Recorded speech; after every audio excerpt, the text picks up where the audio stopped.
Hand in hand we stood, shadowed by the monumental hourglass that was our love. We watched for a moment as the granules of sand slowly poured into the lower chamber like the hissing of a snake. As the beaches and deserts of the world loomed above us, the echoes of our laughter leapfrogged higher and higher until they disappeared like a wispy cloud, never to reach the top of the seemingly infinite golden glass vessel. When silence took over, our voices run dry, our pockets spilling over with stolen sand, we turned and headed home. We spent our love like lottery winnings, heavy-handed and reckless, sprinkling trails behind us as we ran, building sand castles that touched the sky, burying the floors of our home 6 inches deep just so we could leave footprints for each other to follow. We measured our love in buckets and pails, dug holes with shovels so we could bury each other up to our necks. And when the breeze blew sand into our picnic lunch, we laughed and toasted to our sandy witches and to the imaginary camels who trudged across the dunes that had once been our grass-covered lawn. But one morning I woke with red eyes and scratched irises, knowing it was finally time to wash the sheets. Later I noticed you had cleaned the kitchen, complaining that you were tired of chewing gravel. At some point the grass had grown back, our souls cold on the barren floors, and the buckets had been lost in the back of the closet.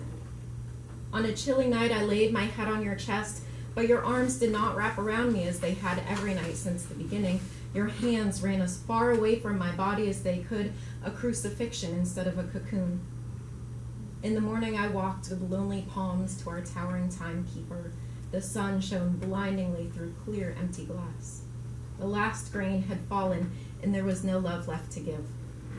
I beat my hands upon the sheer walls until fractures appeared across the surface of my heart. Cradling my splintered fingers, I had a thought. Maybe if we could get the sand from the bottom back to the top again, we could start over. We could be gentle and patient with our love. We could savor it, keep it safe, and share it in quiet moments. We could start over and make it last our lifetime. I ran home carrying hope with both arms like an overinflated beach ball, ready to toss it into your waiting embrace. But when I got home, the driveway was empty. The front door wide open and the air was stale as if no one had ever lived there at all.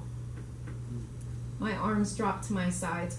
Hope rolled away past the mailbox, and I became a rain-washed chalk drawing on the sidewalk. The sun climbed to the center of the clear blue sky. The skin on the back of my neck burned deep, and a sound I could no longer ignore shucked open my oyster shell eyes.